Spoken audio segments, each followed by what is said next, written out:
নমস্কাৰ বন্ধু বান্ধৱীসকল, স্বাগতম জনাইছোঁ job education YouTube channel to জবলৈ।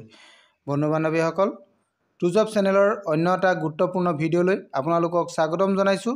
লগতে আজি যিটো বিষয় লৈ মই আপোনালোকৰ ওচৰলৈ আহিছোঁ, এই বিষয়টো হৈছে ভাৰত চৰকাৰৰ এটা বিশেষ বিজ্ঞাপন। এই বিজ্ঞাপনটো আপোনালোকে দেখা পোৱাৰ লগে লগেই আপোনালোকে এপ্লাই কৰিবলৈ মন যাব। গতিকে আহকচোন, দেৰি নকৰিব, আপোনালোকে মোৰ ভিডিঅ'ৰ মাজলৈ আহক, সকলোখিনি কথা আপোনালোকে ভালদৰে জানিব পাৰিব। আজি মই যিটো বিভাগৰ বিজ্ঞাপন লৈ আহিছোঁ, বিভাগটো হৈছে ভাৰতীয় নৌসেনা। ইয়াতে নাবিকৰ কিছুমান পদ আছে। কোৱালিফিকেশ্যন বেছি নালাগে। কিমান কোৱালিফিকেশ্যন লাগিব, পদ কিমানটা আছে, বয়স কিমান হ'ব, দৰমহা কিমান হ'ব আৰু আবেদনৰ অন্তিম তাৰিখ কিমান হ'ব, এই সকলোখিনি বিষয়ে আপোনালোকক মই আজি এই ভিডিঅ'ৰ জৰিয়তে জনাবলৈ চেষ্টা কৰিম। বন্ধু বান্ধৱীসকল, আপোনালোকে যদি মোৰ চেনেলটো এতিয়ালৈকে ছাবস্ক্ৰাইব কৰা নাই, তেনেহ'লে চেনেলটো ছাবস্ক্ৰাইব কৰি কাষতে থকা অল নটিফিকেশ্যনটো অন কৰি দিয়ক, যাতে আপোনালোকে মোৰ ভিডিঅ' প্ৰথমে লাভ কৰে।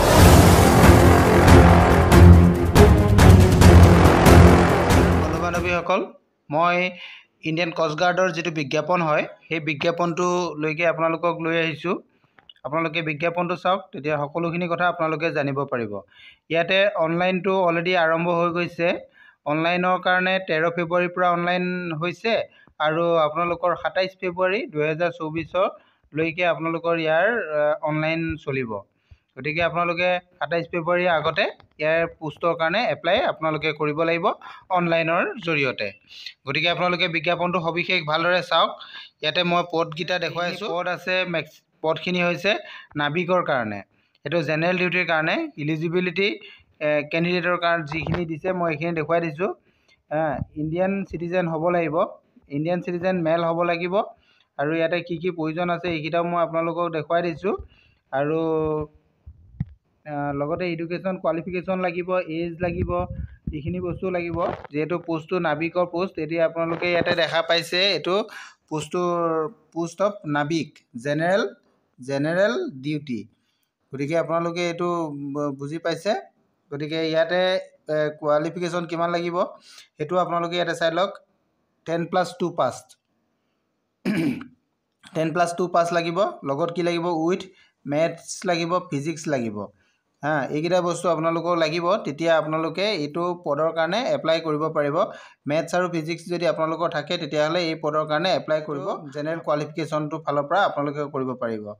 এতিয়া নেক্সট আমি চাওঁ আমাক আৰু কি কি বস্তু লাগিব। ইয়াতে বয়সৰ সীমাটো দিয়া আছে। বয়সৰ সীমাটো ইয়াতে দিয়া আছে 18 বছৰৰ পৰা 22 বছৰ। 18 বছৰৰ পৰা 22 বছৰৰ ভিতৰত হ'লে আমি এইটো পদত এপ্লাই কৰিব পাৰিব। ইয়াতে বিটুইনটো কিমান দিছে, 1 ছেপ্টেম্বৰ 2002 পৰা 31 আগষ্ট 2006ৰ ভিতৰত যদি জন্ম হয়, তেতিয়াহ'লে এই পোষ্টৰ কাৰণে আপোনালোকে এপ্লাই কৰিব পাৰিব। আৰু যদি আপোনালোক SC বা ST কেণ্ডিডেট হয়, তেতিয়াহ'লে আপাৰ এজৰ ৰিলেক্সেশ্যন পাব। SC ST কেণ্ডিডেটসকলে 5 বছৰ ৰিলেক্সেশ্যন পাব আৰু OBC কেণ্ডিডেটসকলে 3 বছৰ ৰিলেক্সেশ্যন ইয়াতে পাব। এইটো ইয়াতে বিজ্ঞাপনত উল্লেখ আছে। আৰু কি আছে আমি চাব যাওঁ। ইয়াতে পোষ্টখিনিৰ বিষয়ে আমি এতিয়া চাওঁ। পোষ্টটো আমাৰ নৰ্থ ইষ্ট ৰিজন, অৰ্থাৎ আমাৰ আছামত আছেনে নাই, আমি সেইটো বিষয়ে চাব যাওঁ। যিহেতু আমি নৰ্থ ইষ্টৰ হয়, গতিকে নৰ্থ ইষ্টত ইয়াতে পদ আছে। আমি এতিয়া চাওঁ, এইটো নৰ্থ ইষ্টত হয়। নৰ্থ ইষ্টত আমাৰ কিমানটা পদ আছে চাওক। এইখিনি গোটেইখিনি নৰ্থ ইষ্টৰ হয়। এইটো নৰ্থ ইষ্টৰকেইটা মই দেখাই দিছোঁ। এইটো গতিকে নৰ্থ ইষ্টত আমাৰ আনৰিজাৰ্ভত কিমানটা আছে, আমাৰ আনৰিজাৰ্ভত আছে 27টা পদ। আৰু EWSত আছে 7টা, OBCত 15টা আৰু STত 7টা, SCত 12টা, টোটেল 68টা আমাৰ নৰ্থ ইষ্টত আছে। অৰ্থাৎ নৰ্থ ইষ্টত বুলি কওঁতে আমাৰ এতিয়া আহিল অসমৰ কথা। আমাৰ অসমত পদ আছেনে নাই, গতিকে আমি অসমৰ কাৰণে চিন্তা কৰোঁ। আমাৰ ইয়াতে অসমৰ কাৰণে কি কি পদ আছে আমি সেইকেইটা চাওঁ। এতিয়া আমি কিছু তললৈ যাওঁ। নৰ্থ ইষ্টত আমি চাওঁ কি কি আছে। নৰ্থ ইষ্টত দিয়া হৈছে বিহাৰ, ৱেষ্ট বেংগল, ঝাৰখণ্ড আৰু লগতে আমাৰ আছামটো আছে। গতিকে আমি আছামৰ, গতিকে আমি ইয়াৰ কাৰণে এপ্লাই কৰিব পাৰিম।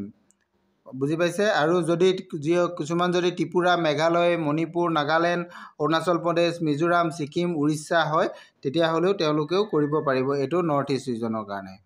বাকীখিনিতো আছেই মই এইখিনি পোষ্টখিনি দেখাই দিলোঁ ক'ত কিমানটা আছে আৰু আমাৰ ইয়াতে বিভিন্ন ধৰণৰ নিয়ম আছে আৰু কিছুমান পদ আছে ইয়াতে ভেকেঞ্চি হৈছে টেণ্টেটিভ এণ্ড এইটো 2 নম্বৰ অপশ্যনটো এইটো নাভিকৰটো নহয় change depended on ability to training চল্ট এইটো ট্ৰেইনিঙৰ ওপৰত ডিপেণ্ড কৰি কৰা হ'ব এইখিনি আছে আৰু ইয়াতে চিলেকশ্যন প্ৰচিডিউৰখিনি দিয়া আছে কেনেধৰণে চিলেকশ্যন কৰা হ'ব এইটো চিলেকশ্যন প্ৰচিডিউৰ আপোনালোকে এইখিনি চিলেকশ্যন প্ৰচিডিউৰ গোটেই নিয়মখিনি ইয়াতে উল্লেখ আছে আপোনালোকে এইখিনি চাই ল'ব তেতিয়া চাই ল'লে গোটেইখিনি কৰিব পাৰিব আৰু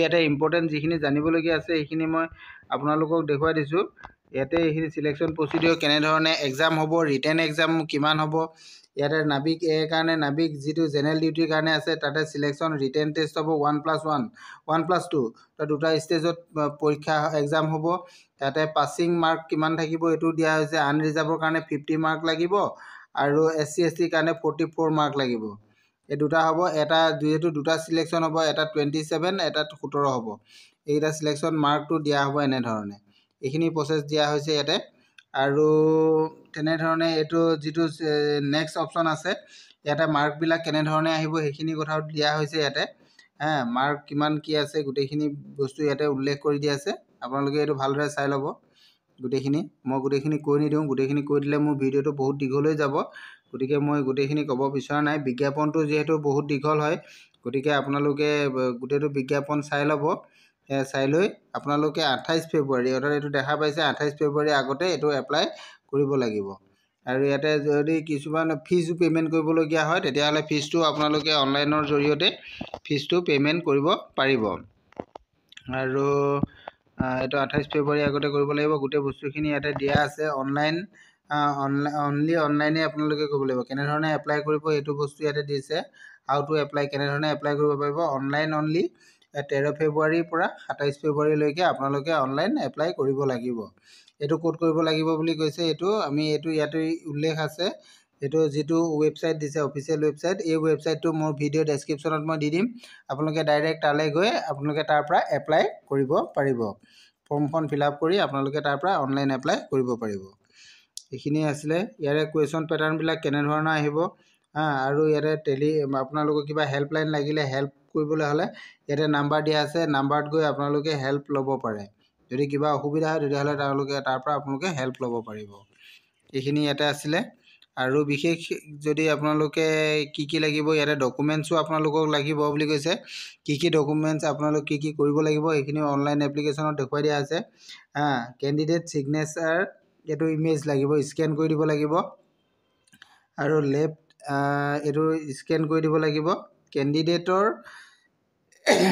যিটো ছিগনেচাৰ কেণ্ডিডেট ছিগনেচাৰটো ইমেজটো স্কেন কৰি দিব লাগিব 2 নম্বৰতে স্কেন লেফ্ট হেণ্ড থাম্ব অৰ্থাৎ আপোনালোকৰ বাওঁ হাতৰ যিটো বুঢ়া আঙুলিৰ ষ্টাম্পটো আপোনালোকে স্কেন কৰি দিব লাগিব আৰু বাৰ্থ প্ৰুফৰ কাৰণে আপোনালোকে ক্লাছ 10ৰ মাৰ্কশ্বিট বা বাৰ্থ চাৰ্টিফিকেট দুইটা প্ৰডিউচ কৰিব পাৰিব আৰু লগতে আৰু আপোনালোকৰ Aadhaar card PAN card voter ID বা ড্ৰাইভিং লাইচেন্স এইটো আইডেণ্টি প্ৰুফৰ কাৰণে দিব লাগিব আৰু আপোনালোকৰ যিটো সাৰ্ভিস সাৰ্টিফিকেট যদি থাকে বা NOC সাৰ্টিফিকেট থাকে তেতিয়াহ'লে আপোনালোকে প্ৰডিউচ কৰিব পাৰিব আৰু কাষ্ট সাৰ্টিফিকেট থাকিলে কাষ্ট সাৰ্টিফিকেটো আপোনালোকে এইখিনিত প্ৰডিউচ কৰিব পাৰিব এইখিনি বস্তু আছে কাষ্ট সাৰ্টিফিকেট দিব লাগিব আৰু ডকুমেণ্টছ আপোনালোকে এইখিনি আপলোড দিব লাগিব ক্লাছ 10ৰ মাৰ্কশ্বিট ক্লাছ 10ৰ এইটো দিছে কাষ্ট সাৰ্টিফিকেট দিব লাগিব ক্লাছ 10ৰ মাৰ্কশ্বিট ক্লাছ 10 সাৰ্টিফিকেট আৰু এডিশনেল মাৰ্কশ্বিট যদি ক্লাছ 10ৰ থাকে তেতিয়াহ'লে এইটো দিব পাৰিব এইটো ফৰ্মুলা দিছে ফৰ্মুলা ফৰ কনভাৰ্জেশ্যন অফ CGPA এইটো গ্ৰেডৰ কাৰণে আপোনাৰ যদি হেৰি হয় গ্ৰেড হয় গ্ৰেডৰ এইটো দিব লাগিব এইখিনি গোটেইখিনি 12ৰ মাৰ্কশ্বিট দিব লাগিব গোটেইখিনি বস্তু আপোনালোকৰ ইয়াতে বিজ্ঞাপনটোত উল্লেখ কৰি দিছে আপোনালোকে ভালদৰে বিজ্ঞাপনটো চাই বিজ্ঞাপনটো পঢ়ি লৈ আপোনালোকে অনলাইন এপ্লাই কৰক তেতিয়া সোনকালে কৰিব পাৰিব যদি কিবা অসুবিধা হয় অনলাইন এপ্লাই কৰোঁতে তেতিয়াহ'লে আপোনালোকে মোৰ ভিডিঅ'ৰ তলত কমেণ্ট কৰিব মই আপোনালোকক নিশ্চয় জনাবলৈ চেষ্টা কৰিম ইয়াতে আমি এটা ফিজ পে'মেণ্ট কৰিব লাগিব এইটো ফিজটো আমি ইয়াতে চাওঁ কিমানটো ফিজ পে'মেণ্ট কৰিব লাগিব এইটো ফিজ পে'মেণ্টৰ কাৰণে উল্লেখ কৰিছে পে'মেণ্টটো দিব লাগিব 300 টকা পে'মেণ্ট কৰিব লাগিব।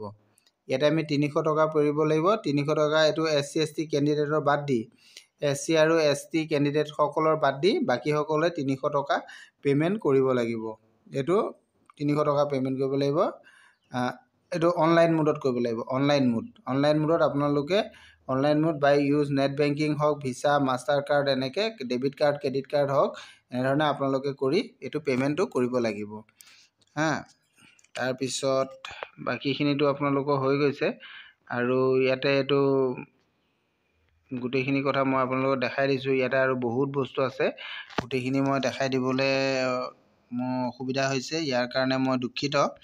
মোৰ ভিডিঅ'টো বহুত দীঘল হৈ যাব, গতিকে মই ইমানটো ক'ব পৰা নাই। আশা কৰোঁ আপোনালোকে গোটেই বিজ্ঞাপনটো চাব। মোৰ ভিডিঅ' ডেছক্ৰিপশ্যনত যাব। ডেছক্ৰিপশ্যনত আপোনালোকে বিজ্ঞাপনটোৰ লিংকটো পাব। তাৰ পৰা আপোনালোকে বিজ্ঞাপনটো ডাউনলোড কৰি লৈ সকলোখিনি চাব বুলি মই আশা ৰাখিছোঁ। যদি আপোনালোকে এতিয়াও মোৰ চেনেলটো ছাবস্ক্ৰাইব কৰা নাই, তেতিয়াহ'লে আপোনালোকে মোৰ চেনেলটো ছাবস্ক্ৰাইব কৰি দিব বুলি মই আশা ৰাখিছোঁ। Thank U.